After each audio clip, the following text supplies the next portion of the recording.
ठीक है। तो जो हमारा हार्डी विंगबर्स प्रिंसिपल है ना बेटा, ये बेसिकली दो साइंटिस्ट दिए थे, एक हार्डी और एक विंगबर्ग। ठीक है, इन दोनों ने जीन फ्रीक्वेंसी या अलील फ्रीक्वेंसी पे बात करा था। अलील फ्रीक्वेंसी का मतलब सिर्फ इतना होता है कि कोई भी एक कैरेक्टर किसी पॉपुलेशन में कितनी बार आता है। अगर मान लो आप काउंट कर रहे हो किसी मान लो आपने अलील चूज करा शॉर्ट हाइट। ठीक है, आपने शॉर्ट हाइट चूज करा है। तो जब आप शॉर्ट हाइट के अलील के को ढूंढ रहे हो किसी पॉपुलेशन में, तो वो कितनी बार मिलेगा ये डिपेंड करता है। ठीक है, इसको बोलते हैं अलील फ्रीक्वेंसी। उसको क्या बोलते हैं? अलील फ्रीक्वेंसी।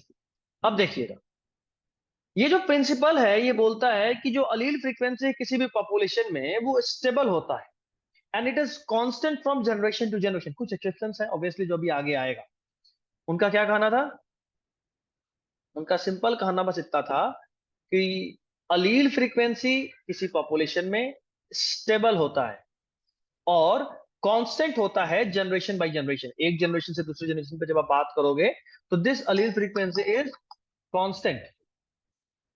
एक सेकंड ना।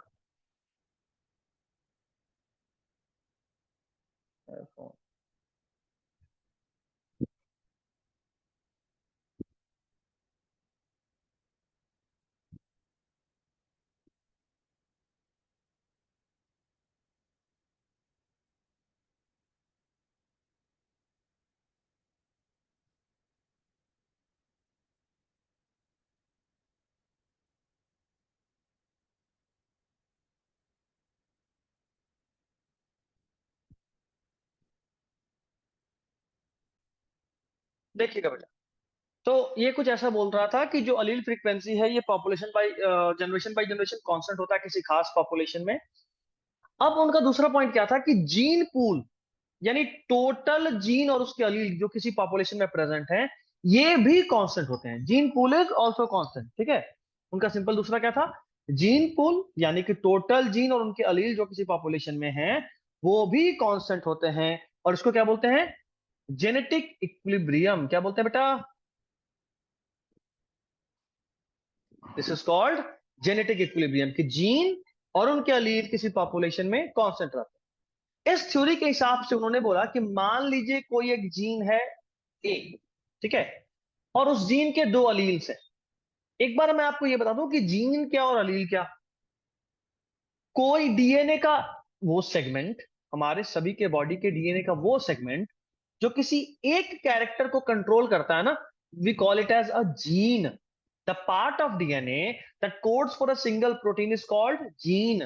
The part of DNA that codes for a single protein is called gene.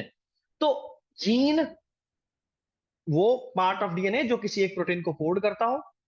अब ये जीन दो तरह का हो सकता है।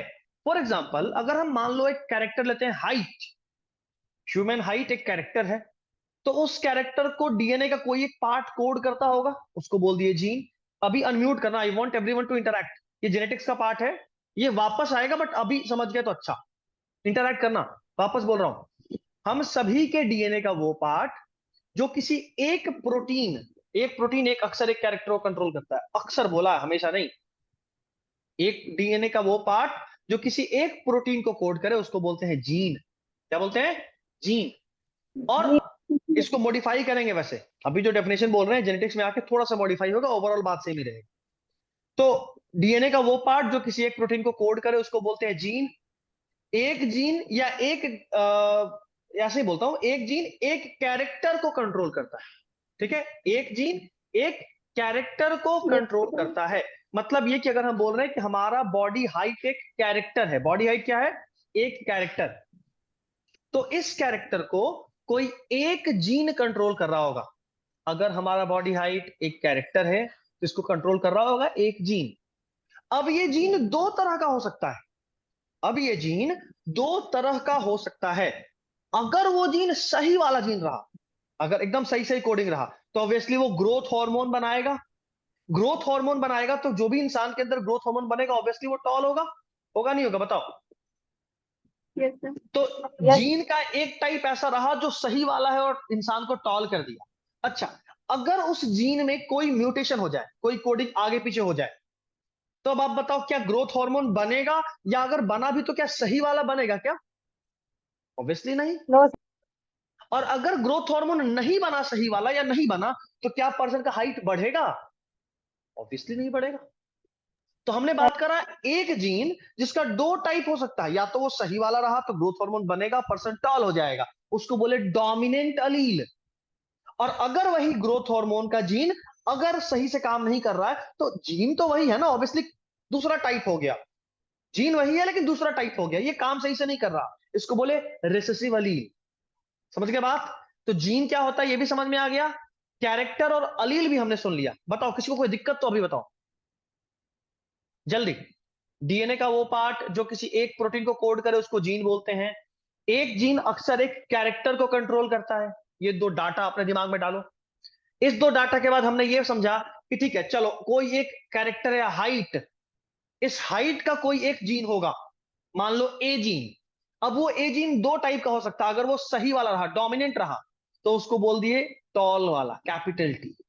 अगर वही हाइट का जीन रिसेसिव रहा, सही वाला नहीं रहा, तो उसको क्या बोल दिए, स्मॉल टी।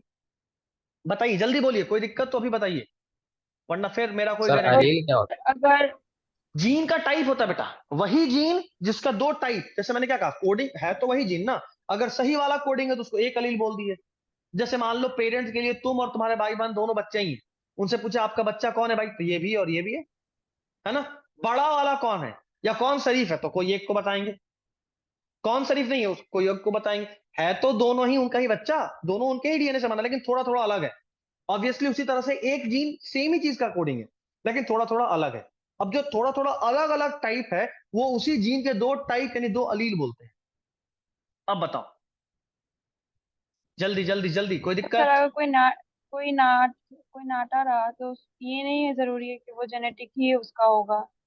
जेनेटिक है इस वजह से वो नाटा है। इसका कोई गारंटी नहीं, इसका कोई गारंटी नहीं है। समझ लेकिन ऑब्वियसली हाइट डीएनए से कंट्रोल होता है, ठीक है। इन्वायरमेंटल फैक्टर्स भी हैं लेकिन डीएनए से कंट्रोल होता है, अपन आगे पढ़ेंगे, जेनेटिक्स में पढ़ेंगे। तो ऑब्वियसली इस चैप्टर के बाद हम लोग ऑफलाइन में बॉटनी का वो चैप्टर खत्म करेंगे, और साथ साथ एक और चैप्टर जो स्टार्ट करेंगे वो यही करेंगे, जेनेटिक्स। चलिए, तो हार्डी-विंगबर्ग प्रिंसिपल, एक जीन जो जिसको अपन ए से डिनोट कर रहे हैं, उसके दो अलील हैं, एक कैपिटल पी और एक क्यू। एक डोमिनेंट अलील और एक रिसेसिव अलील। हम ऐसा बोलते हैं कि इन दोनों अलील का स्क्वायर किसी पॉपुलेशन में कांस्टेंट यानी एक के बराबर है, कांस्टेंट। पी प्लस क्यू का होल स्क्वायर 1 होता है। अब ऐसा कैसे बोले, हम बोले कि भाई साहब मान लो मेरे पास जो भी जीन है वो या तो टॉल वाला होगा या तो डॉर्फ वाला होगा, कोई तीसरा तो नहीं होगा ना। तो अगर हम ओवरऑल 1 लेना चाहते हैं तो इन दोनों का सम कितना होगा, 1 के बराबर। समझे, ये मैथमेटिकल इक्वेशन था। तो ऑब्वियसली इन दोनों का स्क्वायर, अगर दोनों तरफ स्क्वायरिंग बोथ साइड कर दे तो भी तो कोई फर्क नहीं पड़ेगा ना। ये तो आप पढ़े ही हैं, ये मैथ्स का थ्योरी और कुछ नहीं। दो अलील है, दोनों का सम अगर 1 है तो दोनों की तरफ स्क्वायरिंग बोथ साइड कर रहे हैं तो कोई फर्क नहीं पड़ेगा। और वही काम यहां किए हैं। तो 1 का स्क्वायर तो 1 ही रह गया, लेकिन पी प्लस क्यू का होल स्क्वायर सेम ही नहीं रहा, बात बदल गया। कैसे वो देखेंगे अभी। पी को और क्यू को देखो, याद रखना, अगर आपको बोले पी क्या है और क्यू क्या है, तो आप बोलेंगे अलील का फ्रीक्वेंसी। किसका फ्रीक्वेंसी है, अलील का। पी से डोमिनेंट अलील और क्यू से रिसेसिव अलील। बोलो कोई दिक्कत? पी से डोमिनेंट अलील और क्यू से रिसेसिव अलील। 10th में जेनेटिक्स में ये अलील जीन आप सुने हो, इसीलिए अभी सिर्फ नाम के तौर पे ये याद रख लो कि अलील होता है कुछ, जीन कुछ होता है। डिटेल अपन जेनेटिक्स पढ़ेंगे तो फिर लिखवा लिखवा के समझाएंगे। अभी जो बताए हैं उससे और थोड़ा डिटेल में तो और अच्छे से समझ में आ जाएगा। अभी तो कोई दिक्कत नहीं। पी डोमिनेंट अलील है, क्यू रिसेसिव अलील है, यहां लिख भी दिया हूं। दोनों का सम 1 के बराबर होता है, याद रखना है। और यह भी याद रखना है कि पी और क्यू अलीलिक फ्रीक्वेंसी है, अलील के फ्रीक्वेंसी। पी और क्यू अलील के फ्रीक्वेंसी, ठीक है। अब देखिएगा, बात थोड़ा सा और आगे बढ़ाता हूं। अब उसी पी और क्यू को हमने स्क्वायर करा था, जब स्क्वायर करा तो आया पी स्क्वायर क्यू स्क्वायर और 2p क्यू, ऑब्वियसली। अब याद रखना, पी मैंने कहा था अलील का फ्रीक्वेंसी है, याद है। लेकिन अगर पी स्क्वायर दिखे ना बेटा, तो ये जीनोटाइप का फ्रीक्वेंसी होता है, डोमिनेंट का। जीनोटाइप क्या होता है, फिनोटाइप क्या होता है, ये तो पता है ना, सारे लोग जल्दी बताइएगा। जीनोटाइप फिनोटाइप पता है ना, कि कोई दिक्कत है? 10th में पढ़े थे हाँ या ना, जल्दी बोलो, बताएंगे या नहीं बताएंगे, बीच का कुछ नहीं होता। सर समझा दीजिए ना। एक बार बता दीजिए ना सर, बता दीजिए। ठीक है, बता देते हैं। फिनोटाइप उसको बोलते हैं बेटा जो बाहर से दिखता है, जैसे किसी पॉपुलेशन में कितने टॉल है कितने ड्वार्फ है, इसका रेशियो बता दे तो अपन फिनोटाइप का रेशियो बता दे। फिनोटाइप यानी जो बाहर से दिख रहा है, और जीनोटाइप यानी उसका जेनेटिक कॉन्स्टिट्यूशन कैसा है। फॉर एग्जाम्पल, आपके पास एक जीनोटाइप है कैपिटल टी कैपिटल टी, मेरे को कोई बताएगा या टॉल होगा या ड्वार्फ होगा? टॉल होगा सर। टॉल। टॉल होगा, बहुत टॉल होगा। बढ़िया। ये क्या होगा बेटा? टॉल होगा। ये ड्वार्फ होगा। अच्छा, तो ये क्या होगा बेटा? तीसरा वाला, ये क्या होगा, तीसरा क्या है? और टॉल।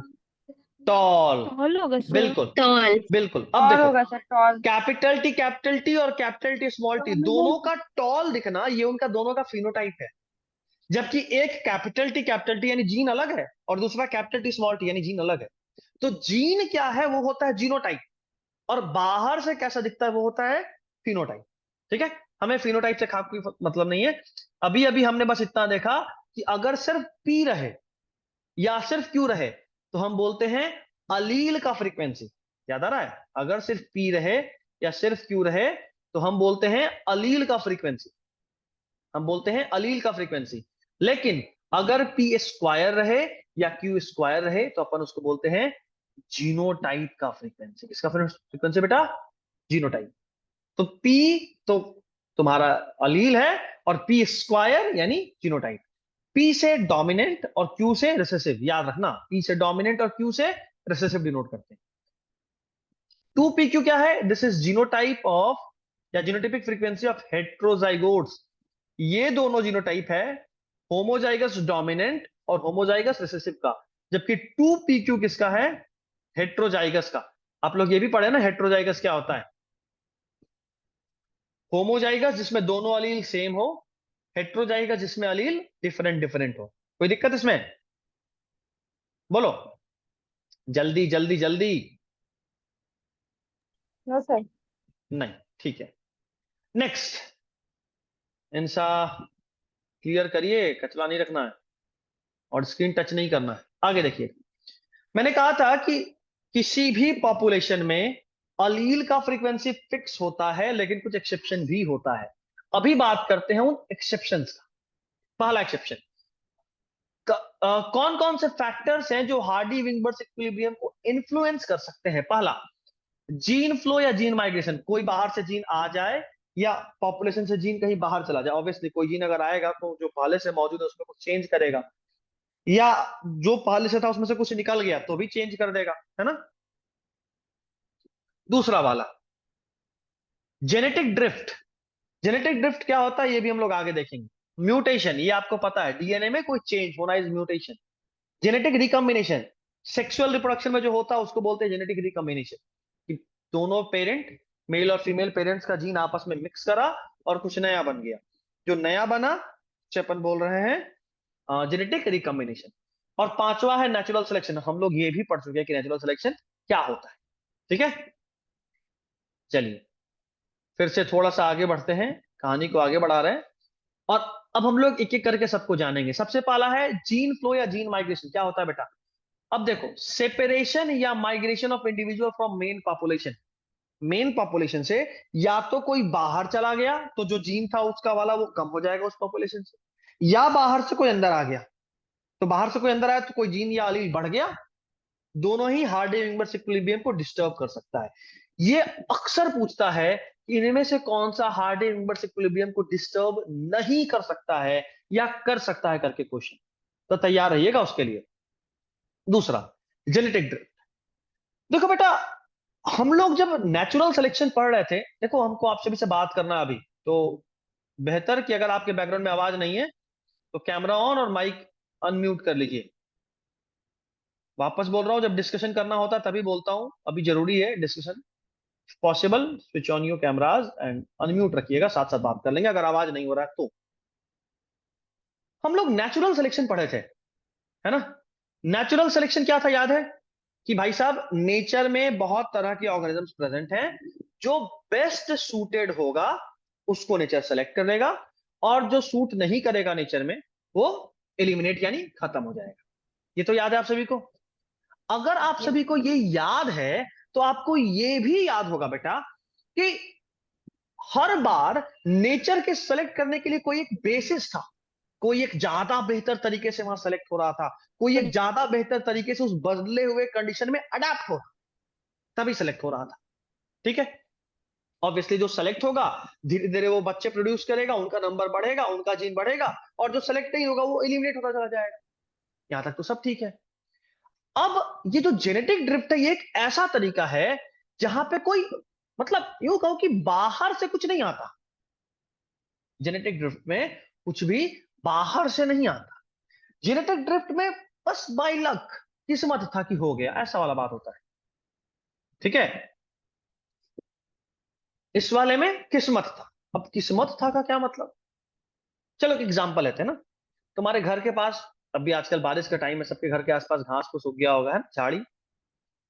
उस झाड़ी में सांप रहते होंगे, कीड़े मकोड़े रहते होंगे। थोड़ा रईस वाला अगर अपने आप को फील देना चाहते हो तो मान लो वहां बीटल्स रहते होंगे, है ना, सुंदर सुंदर से बीटल्स, लाल रंग के, हरे रंग के। और बीटल को खाने आती थी एक छोटी सी चिड़िया। अब बस मेरे को एक बात बता दो, कौन सी चिड़िया, जो मतलब जो भी चिड़िया है वो कौन से वाले बीटल को खाएगी, हरे वाले को या लाल वाले को? रेड। हरे वाले को।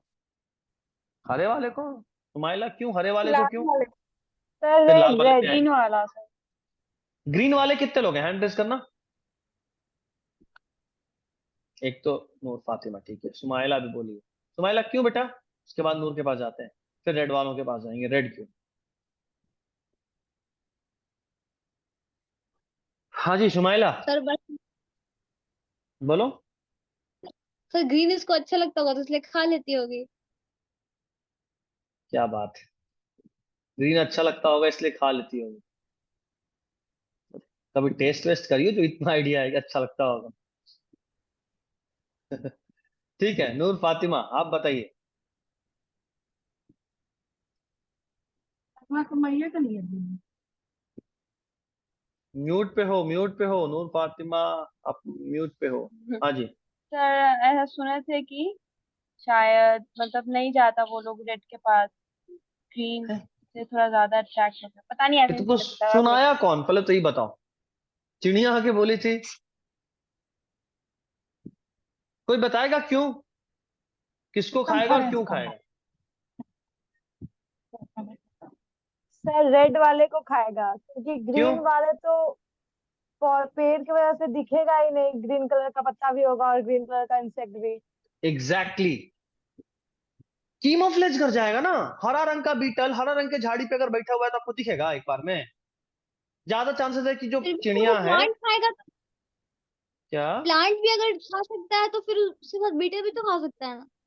अभी प्लांट खाने का तो बात ही नहीं हुआ, बात तो बीटल खाने का हुआ है कि चिड़िया को बीटल खाना था, जो लाल रंग का और हरा रंग का दो टाइप का था। हरे रंग के प्लांट पे, ऑब्वियसली प्लांट तो हरा रंग का ही होता है, तो ऑब्वियसली वो लाल वाले को देख पाएगा, इसलिए लाल वाले को खा लेगा, हरा वाला बच जाएगा, हरा वाले का पॉपुलेशन ज्यादा रहेगा। यहां पे देखो इस केस में ग्रीन वाले के पास एक सर्वाइवल एडवांटेज है, इसलिए वो बचा हुआ है ना। ग्रीन वाले के पास एक सर्वाइवल एडवांटेज है, वो उस हरे रंग के इन्वायरमेंट में ज्यादा बेस्ट सूटेड है। तो ये तो नेचुरल सिलेक्शन है, एक को नेचर पसंद किया दूसरे को एलिमिनेट कर रहा है, ये नेचुरल सिलेक्शन है। अब सेम केस, सेम वही झाड़ी, वही लाल रंग का बीटल, वही हरा रंग का बीटल, उधर से ना एक हाथी गुजर रहा था।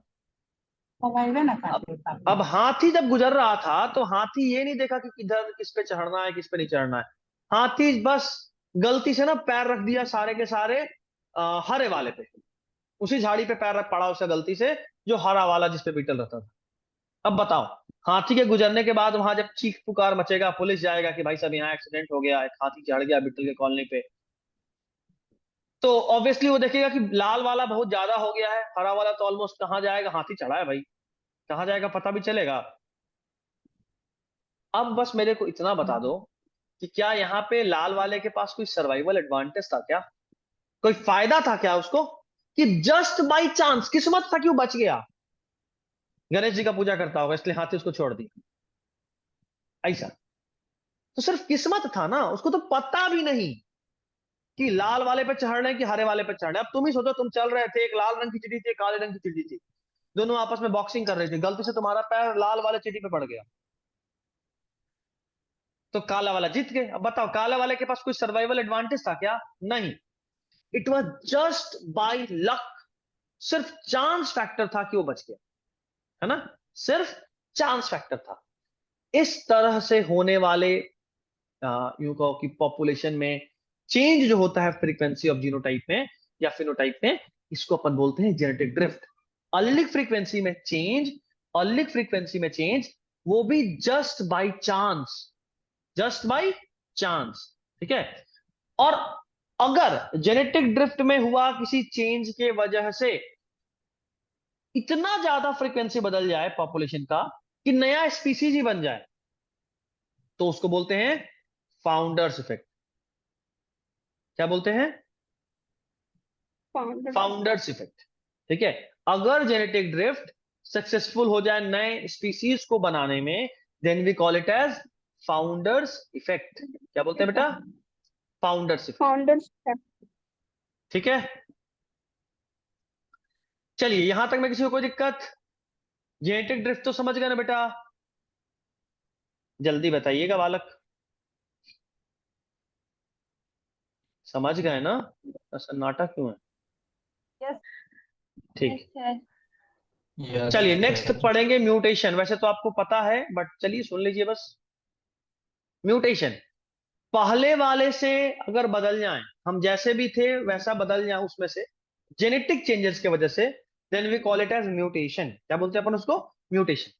ध्यान रहे, आपको मैंने बताया था कि नेचर कभी भी नए म्यूटेंट को सपोर्ट नहीं करता, याद है?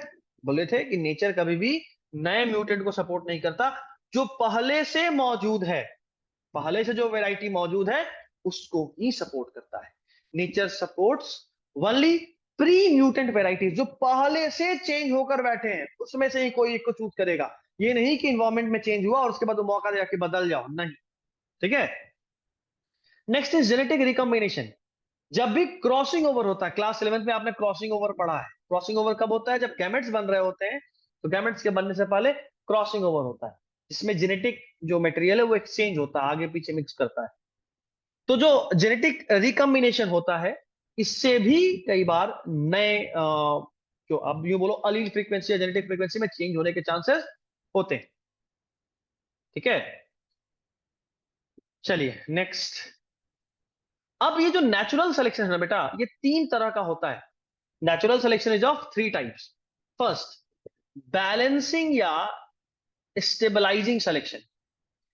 अगर नेचर दोनों एक्सट्रीम को इलिमिनेट कर दे, दोनों एक्सट्रीम को, यानी बहुत ज्यादा लंबा वाले लोगों को भी हटा रहा है, बहुत ज्यादा छोटा लोगों को भी कम हो रहा है। अब तुम नया पॉपुलेशन देखो, अगर मान लो ऐसा होने लगा कि बहुत लंबे लोग भी नहीं बच पा रहे हैं, बहुत छोटे लोग भी नहीं बच पा रहे हैं, अगर ऐसा होगा तो ऑब्वियसली नेचर दोनों एक्सट्रीम को एलिमिनेट कर रहा है, और जो बीच बीच का है, और जो बीच बीच का है, हेट्रोजाइगस, उसको सपोर्ट कर रहा है। तो ग्राफ कैसा होगा? देखो, ये भी इधर की तरफ हो रहा है कम, और ये भी इधर की तरफ हो रहा है कम। जो बीच वाला है उसको नेचर सपोर्ट कर रहा है। व्हेन नेचर सेलेक्ट्स और favours the individual of mean character, heterozygous, न ज्यादा लंबा न ज्यादा छोटा, जो बीच बीच का कैरेक्टर है उसको नेचर सपोर्ट कर रहा है। कोई दिक्कत इसमें? बताइए जल्दी, कोई दिक्कत तो नहीं ना? ये था बैलेंसिंग या स्टेबलाइजिंग। सर एक बार फिर से समझाइए तो। अगर नेचर दोनों एक्सट्रीम्स को रिजेक्ट करके मीन कैरेक्टर, यानी बीच बीच वाले कैरेक्टर को सपोर्ट कर रहा है, ना बहुत ज्यादा गोरा ना बहुत ज्यादा काला, सांवला, ऐसा कैरेक्टर, अगर नेचर दोनों एक्सट्रीम को इलिमिनेट करके सिर्फ मीड कैरेक्टर यानी हेट्रोजाइगस को सपोर्ट कर रहा है, उसको बोलते हैं बैलेंसिंग या stabilising selection. Next is directional selection. अगर नेचर एक एक्सट्रीम को छोड़कर दूसरे एक्सट्रीम को सपोर्ट कर रहा हो, तो उसको बोलते हैं डायरेक्शनल सिलेक्शन। जैसे समझो, इंडस्ट्रियल मेलानिज्म, एक पूरा ब्लैक था और एक मॉथ पूरा व्हाइट था। एक मॉथ पूरा ब्लैक जिसको अपन कल्लू नाम रखे थे, और एक पूरा गोरा। अब इन दोनों के बीच बीच का सांवला को सपोर्ट नहीं कर रहा नेचर। नेचर काला उजला में एकदम दूसरे एक्सट्रीम को सपोर्ट करने लगा था इंडस्ट्रियल रेवोल्यूशन के बाद। मान लो अगर इधर व्हाइट वाले थे और इधर ब्लैक वाले थे, तो जो नेचर है वो व्हाइट की से को कम करके ब्लैक को बढ़ाने लगा, एक एक्सट्रीम को हटाकर दूसरे एक्सट्रीम को सपोर्ट कर रहा है। यहां पे जो पीक है देखो, पीक वैल्यू, ये पीक शिफ्ट कर रहा है। देख रहे हो, पहले पीक यहां था, अब पीक शिफ्ट करके यहां पहुंच गया। डायरेक्शनल सिलेक्शन में यही खास बात है, यहां पीक शिफ्ट करता है, यहां पे पीक शिफ्ट करता है। कोई दिक्कत? जल्दी बताइए, कोई दिक्कत? होना भी नो नहीं सर। चाहिए। Next, disruptive selection. ये बहुत ही रेयर है नेचर में, लेकिन अगर नेचर दोनों ही एक्सट्रीम को सपोर्ट कर दे और मिड वाले को, एवरेज कैरेक्टर को हटा दे, यानी दुनिया में से सांवला को खत्म करे, या तो कोई गोरा हो या तो काला हो, सांवला ही नहीं रहेगा, इसको बोलते हैं नेचर मीन कैरेक्टर को इलिमिनेट कर रहा है। और जो दोनों एक्सट्रीम है वो सेलेक्ट हो रहा है, मीन कैरेक्टर को इलिमिनेट कर रहा है, दोनों एक्सट्रीम सेलेक्ट हो रहा है। और इस तरह के ग्राफ में दो पीक मिलता है। देखो, मीन वाला कम हो गया तो एक यहां पे पीक मिल रहा है, एक एक्सट्रीम, और एक पीक यहां पे मिल रहा है, दूसरा एक्सट्रीम। इसका एग्जांपल भी आपको याद नहीं रखना है, सिर्फ आपको ये ग्राफ याद रखना है, ये लाइन याद रखना है, ये दो चीज बस। डिसरप्टिव इवोल्यूशन में जो पीक है वो दो हो जाता है, मीन कैरेक्टर इलिमिनेट होता है, दोनों एक्सट्रीम को नेचर सपोर्ट कर रहा होता है। ठीक है, चलिए आगे बढ़े। नेक्स्ट, जैसा मैंने कहा था कि जो पहले से एडवांटेजियस म्यूटेशन होगा वही सेलेक्ट होगा और बाद में नए स्पीसीज को बनाएगा। पूरा जो नए होते हैं चेंजेस, जो नए म्यूटेशन होते हैं, वो समय के साथ न्यूट्रलाइज हो जाते हैं। ठीक है, चार फैक्टर है जिससे फ्रीक्वेंसी ऑफ जीन या अलील जो कि फ्यूचर जनरेशन में हो रहे हैं वो बदल सकते हैं। पहला, म्यूटेशन की वजह से, रिकॉम्बिनेशन की वजह से, जीन फ्लो की वजह से, और जेनेटिक ड्रिफ्ट की वजह से। ये आपको याद रखना होगा, एनसीईआरटी का डाटा है। ठीक है, ये सब आपको समझा चुका हूं, म्यूटेशन क्या, रिकॉम्बिनेशन क्या, जीन फ्लो क्या, जीन फ्लो यानी माइग्रेशन, माइग्रेशन क्या, और जेनेटिक ड्रिफ्ट क्या, सब बता चुका हूं। नेक्स्ट आता है इवोल्यूशन का थोड़ा सा ब्रीफ अकाउंट। एक काम करता हूं, अभी के लिए यहां पे रोक रहा हूं। हम लोग 8:30 में ज्वाइन करेंगे, 15 से 20 मिनट का दूसरा क्लास होगा और ये चैप्टर खत्म हो जाएगा। ओके।